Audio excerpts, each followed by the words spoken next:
1 Coríntios capítulo 13. A superioridade do amor. E agora vos mostrarei um caminho muito superior. Mesmo que eu falasse a língua dos homens e dos anjos, mas não tivesse amor, seria como metal que soa ou como prato que retine. E mesmo que eu tivesse o dom de profecia, e conhecesse todos os mistérios, e tivesse todo o conhecimento, e mesmo que tivesse fé suficiente para mover montanhas, mas não tivesse amor, eu nada seria. E mesmo que eu distribuísse todos os meus bens para o sustento dos pobres, e entregasse meu corpo para ser queimado, mas não tivesse amor, nada disso me traria benefício algum. O amor é paciente, o amor é benigno, não é invejoso, não se vangloria, não se orgulha, não se porta com indecência, não busca os próprios interesses, não se enfurece, não guarda ressentimento do mal, não se alegra com a injustiça, mas congratula-se com a verdade. Tudo sofre, tudo crê, tudo espera, tudo suporta. O amor jamais é vencido. Mas, havendo profecias, serão extintas; havendo línguas, silenciarão; havendo conhecimento, desaparecerá. Porque parcialmente conhecemos e parcialmente profetizamos. Mas, quando vier o que é completo, então o que é parcial será extinto. Quando eu era criança, falava como criança, pensava como criança, raciocinava como criança. Mas assim que cheguei à idade adulta, acabei com as coisas de criança. Porque agora vemos como por um espelho, de modo obscuro, mas depois veremos face a face. Agora conheço em parte, mas depois conhecerei plenamente, assim como também sou plenamente conhecido. Portanto, agora permanecem estes três: a fé, a esperança e o amor, mas o maior deles é o amor. 1 Coríntios capítulo 14. O dom de profecia é superior ao dom de línguas. Segui o amor e desejai intensamente os dons espirituais, mas principalmente o de profetizar.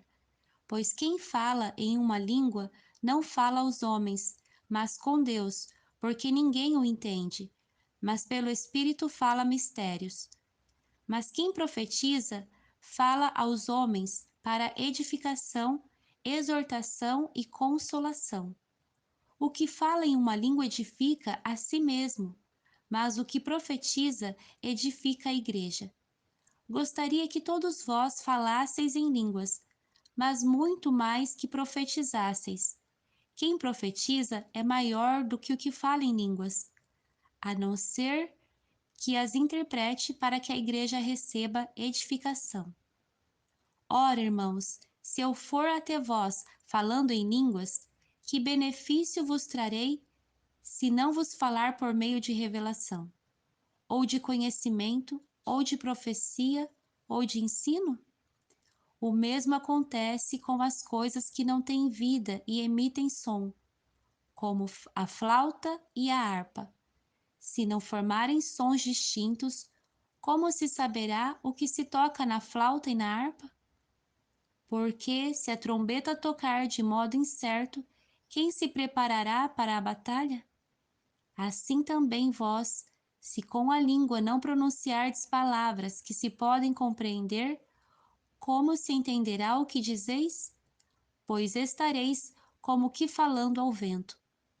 Por exemplo, há muitos tipos de línguas no mundo, e nenhuma delas tem sentido. Se, pois, eu não souber o sentido da língua, serei estrangeiro para quem fala, e quem fala será estrangeiro para mim.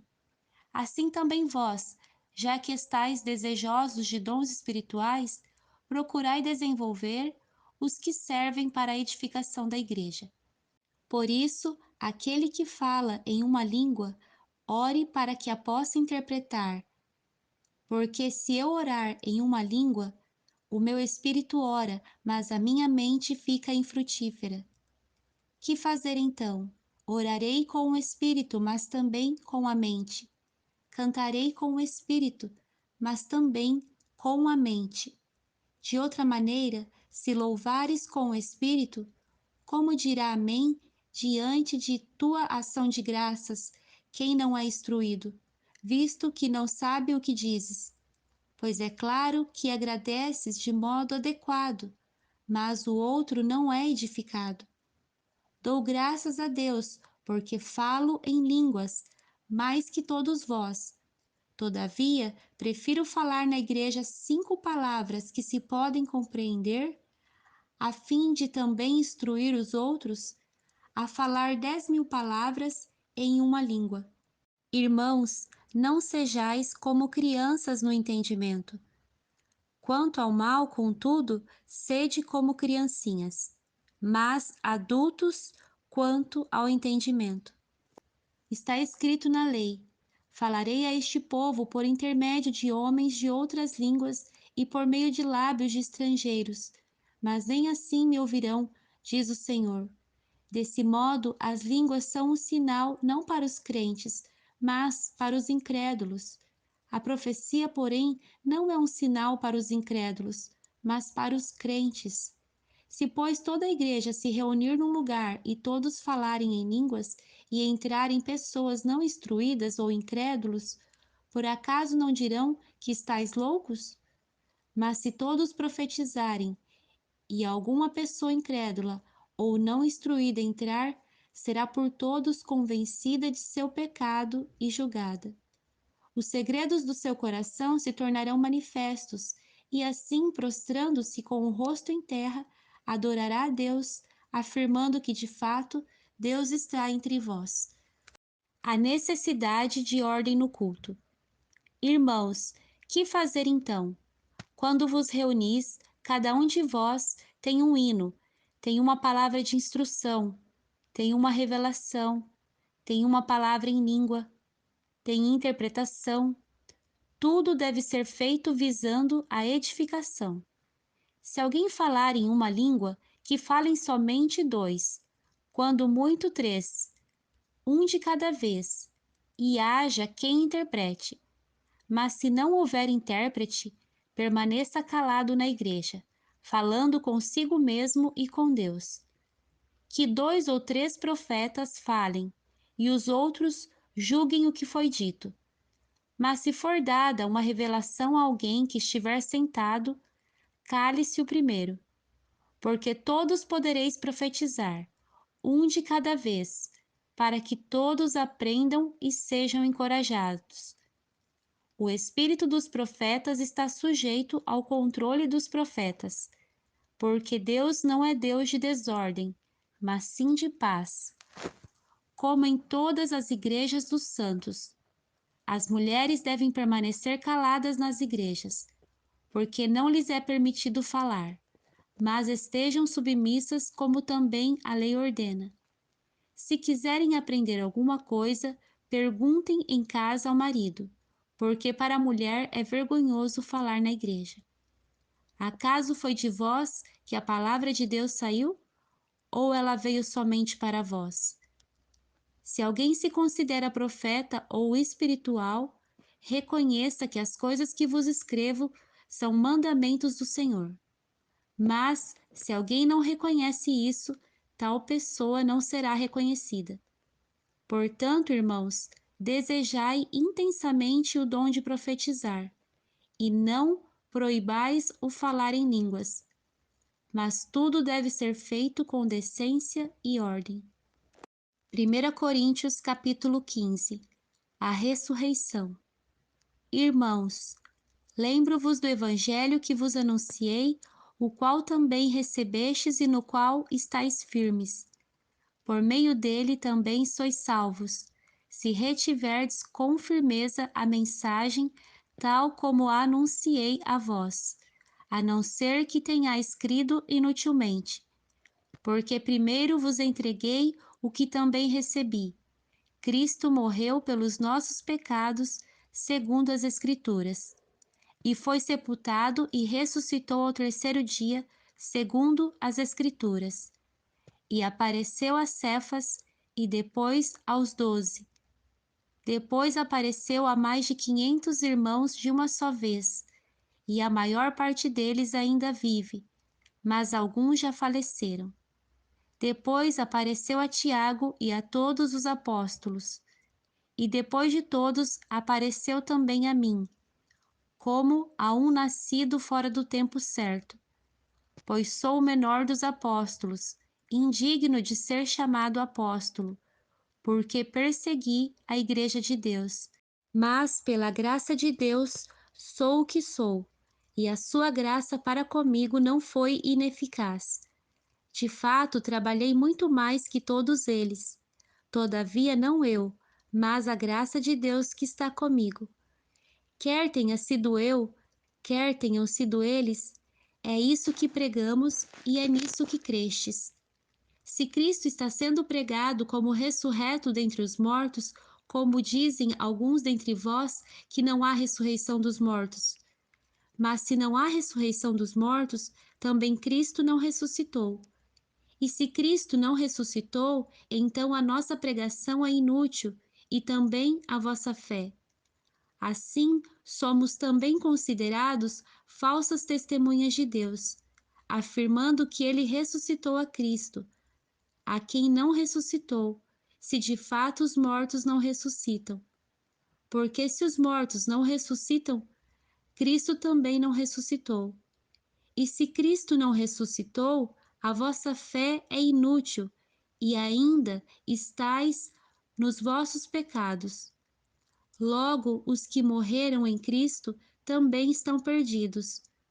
Se a nossa esperança em Cristo é apenas para esta vida, somos os mais dignos de compaixão entre todos os homens. Cristo e a ressurreição dos crentes. Mas, na verdade, Cristo ressuscitou dentre os mortos, sendo ele o primeiro entre os que faleceram. Porque assim como a morte veio por um homem, também por um homem veio a ressurreição dos mortos. Pois assim como em Adão todos morrem, do mesmo modo em Cristo todos serão vivificados. Cada um, porém, na sua vez. Cristo primeiro, e depois os que lhe pertencem na sua vinda. Então virá o fim, quando ele entregar o reino a Deus, o Pai, quando houver destruído todo o domínio, toda autoridade e todo o poder, porque é necessário que ele reine até que tenha posto todos os inimigos debaixo de seus pés. E o último inimigo a ser destruído é a morte, pois sujeitou todas as coisas debaixo de seus pés. Mas, quando diz, todas as coisas lhe estão sujeitas, é claro que isso não inclui quem lhe sujeitou todas as coisas. E quando todas as coisas lhe estiverem sujeitas, então o próprio Filho se sujeitará àquele que todas as coisas lhe sujeitou, para que Deus seja tudo em todos. De outra forma, que farão os que se batizam em favor dos mortos? Se em absoluto os mortos não ressuscitam, por que então se batizam em favor deles? E nós, por que nos expomos também a perigos a toda hora? Morro todos os dias, eu afirmo, por causa de vós, que sois a minha glória em Cristo Jesus, nosso Senhor. Se como um simples homem lutei com feras em Éfeso, de que me adianta isso? Se os mortos não ressuscitam, comamos e bebamos, porque amanhã morreremos. Não vos enganeis, as más companhias corrompem os bons costumes. Voltai à sobriedade como convém, e não pequeis mais, porque alguns ainda não têm conhecimento de Deus. Digo isso para a vossa vergonha. Os mortos terão corpos transformados. Mas se alguém dirá, Como ressuscitam os mortos? E com que espécie de corpo virão? Insensato! Aquilo que semeais não nasce se primeiro não morrer. Quando semeais, não semeais o corpo que vai nascer, mas apenas a semente, assim como a semente de trigo ou outra qualquer. Mas Deus lhe dá um corpo como determinou, e a cada espécie de semente ele dá o corpo apropriado. Nem toda a carne é a mesma. Os seres humanos têm uma espécie de carne, os animais outra, as aves outra e os peixes outra. Também há corpos celestes e corpos terrestres, mas uma é a majestade dos celestes e a outra a dos terrestres. Uma é a majestade do sol, outra a majestade da lua, e outra a majestade das estrelas, porque uma estrela distingue-se em majestade de outra estrela. Assim também é a ressurreição dos mortos. Semeia-se um corpo perecível e ressuscita imperecível.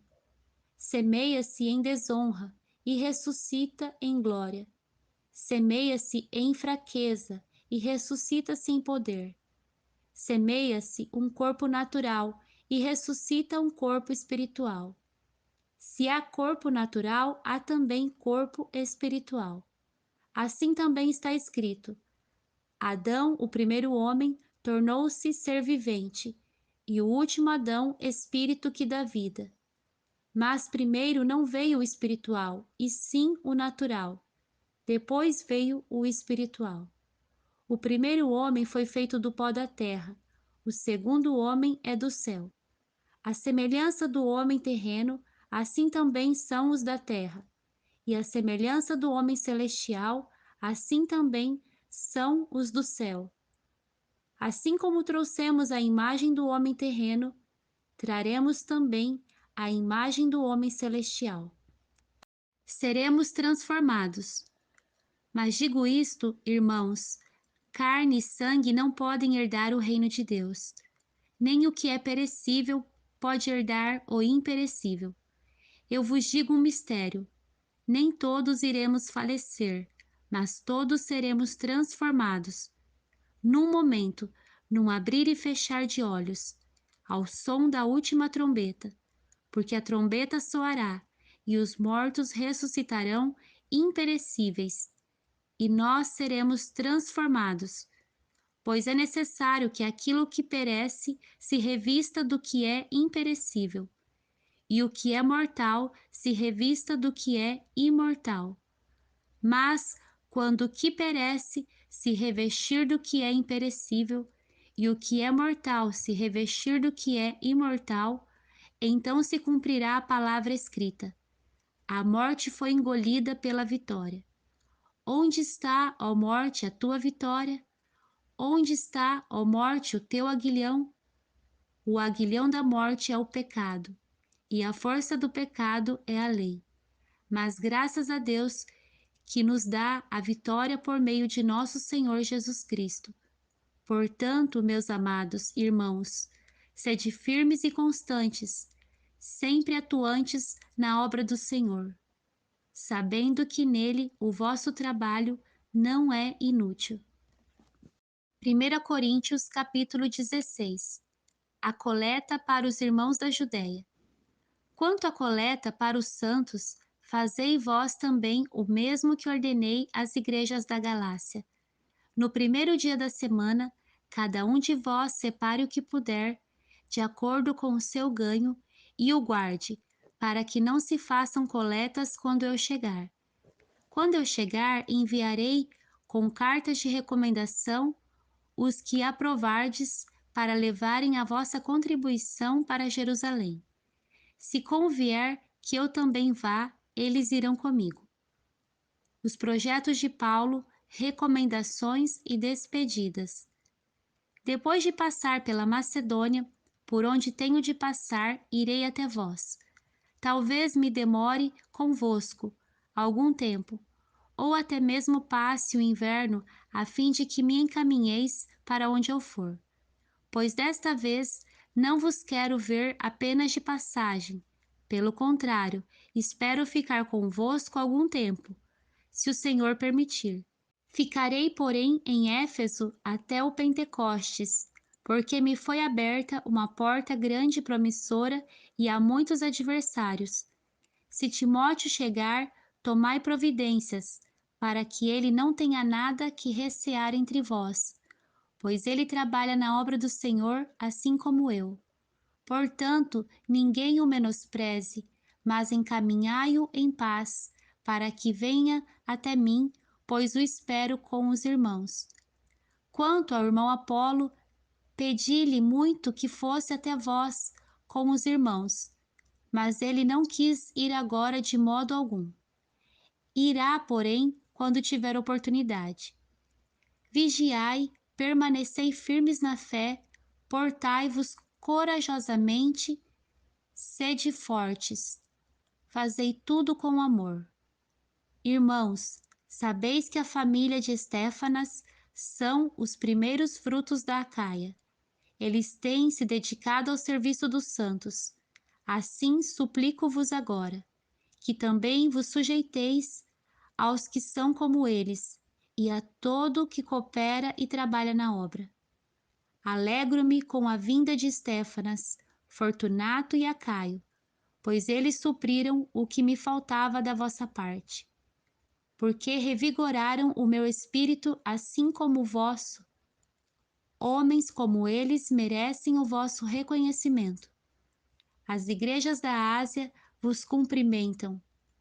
Áquila e Prisca vos cumprimentam com afeto no Senhor, assim como a igreja que se reúne na casa deles. Todos os irmãos vos cumprimentam. Cumprimentai-vos uns aos outros com um beijo santo. Eu, Paulo, vos cumprimento, assinando de próprio punho. Se alguém não ama o Senhor, seja maldito. Vem, Senhor. A graça do Senhor Jesus seja convosco. O meu amor seja com todos vós em Cristo Jesus.